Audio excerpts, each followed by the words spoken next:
Hello everyone, मेरा नाम राघव क्रांति कृष्णा। आज हम डिस्कस करने वाले टॉपिक फाइनेंस है, क्योंकि फाइनेंस के तरफ से कई दिनों से भारत के सरकार के तरफ से ये घोषणा आती जा रही है कि हम फाइनेंशियली देश को वापस स्टार्टअप के लिए एक हेल्प करेंगे, पैकेज देंगे करके। नरेंद्र मोदी जी ने परसों के दिन ये बयान किए थे कि हम 20 लाख करोड़ रुपया भारत के लिए रीस्टार्ट करने के लिए फाइनेंशियली सपोर्ट करेंगे करके। और कल निर्मला सीतारामन जी ने इस फाइनेंस का प्रेस रिलीज़ किया है, और इस प्रेस रिलीज़ को हम 18 स्कीम के द्वारा देखने की कोशिश करेंगे।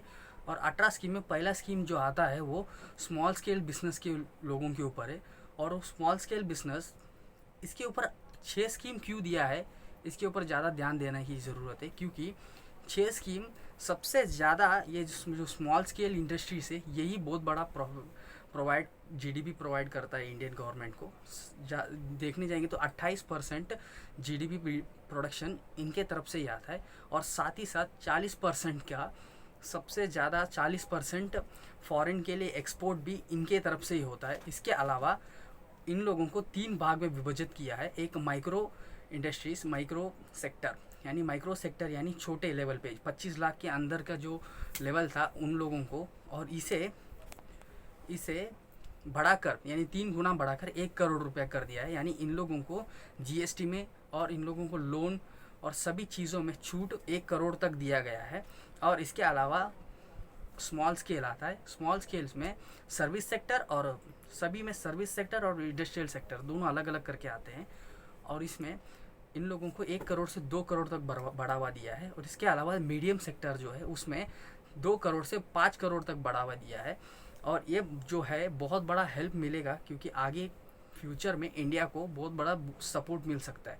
और इसके अलावा इंडिया में जो एम्प्लॉय है, जो 15,000 के अंदर जो तनख्वाह लेते हैं भारत के नागरिक, उन लोगों को भारत के सरकार के द्वारा 3 महीने तक पीएफ यानी प्रोवाइडेड फंड जो है 3 महीने तक सरकार भरेगी, और आप नहीं भरना है करके एक बहुत बड़ी छूट दी है भारत सरकार ने प्रजा के लिए।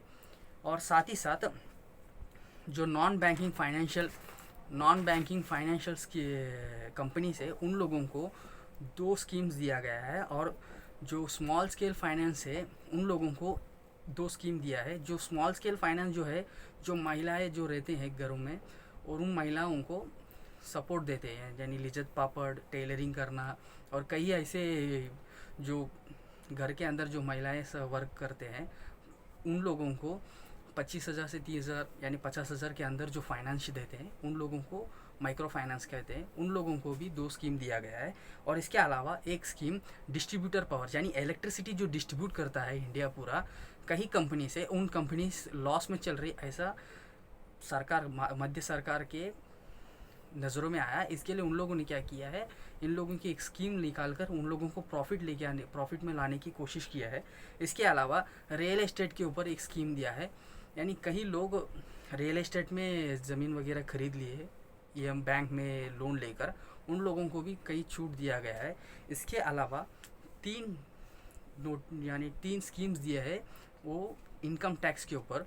सरकार ये बात बोल के इनकम टैक्स का फ्री किया है कि सभी लोग, यानी सैलरी लेने वाले एक एम्प्लॉय से लेकर बड़े से बड़े बिजनेसमैन तक नवंबर तक इनकम टैक्स का छूट है। नवंबर तक, यानी छूट नहीं, नवंबर तक हम भर सकते हैं, उतना बड़ा टाइम का एक्सटेंशन दिया गया है।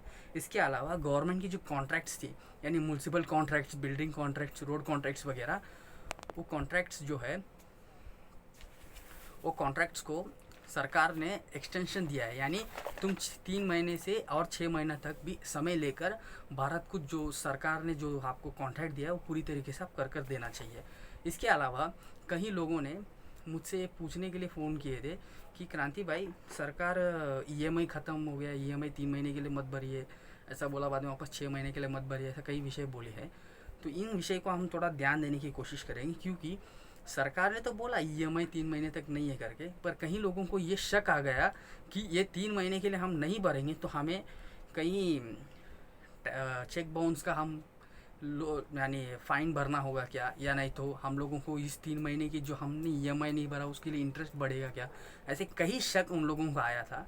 तो ये सब जो है, कई शक आने के कारण कई लोग अपने जेब के पैसे ज़बरदस्ती भरने की कोशिश करते, क्योंकि कई लोगों के बैंक अकाउंट में ईएमआई का चेक आकर कि अगर कई लोगों के बैंक में पैसा होगा तो चेक पास होने का भी संभावना हुआ है।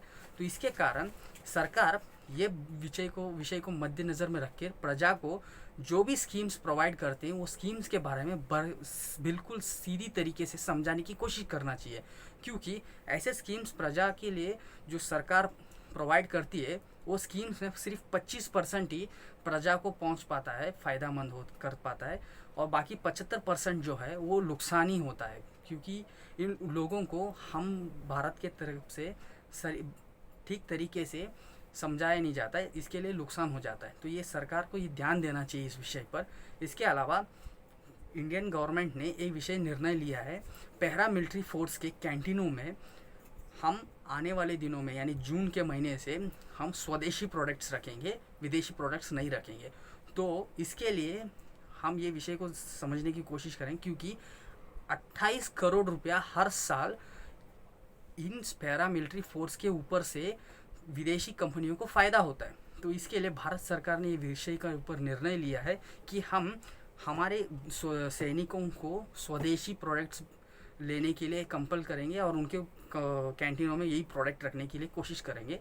तो इसके वजह से हमारे जो भारत में 50 से 75 परिवार जो है परसेंट के, उन लोग स्वदेशी प्रोडक्ट खरीदने के लिए लगेंगे, और साथ ही साथ 2800 करोड़ का जो प्रॉफिट है वो प्रॉफिट सिर्फ भारत सरकार को भारत के तरफ से मिलेगा, यानी भारत के लोगों को भारत के तरफ से मिलेगा, क्योंकि इनके इसी देश में प्रोडक्शन होता है और इसी देश में कंजम्पशन होता है। तो हमारे डायरेक्ट हमें ही प्रॉफिट होगा वो।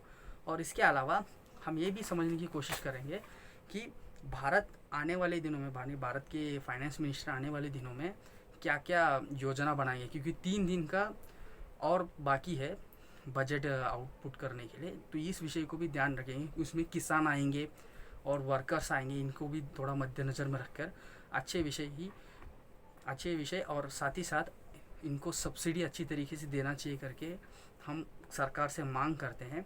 आज के लिए इतना ही, कल और एक वीडियो से मिलेंगे। सब्सक्राइब नहीं किए हुए लोग सब्सक्राइब जल्दी ज़रूर करिए, और साथ ही साथ बेल आइकॉन बटन दबाइए, और लाइक शेयर कमेंट वीडियो को ज़रूर करिए। Until then, bye. Your Raghav Kranti Krishna.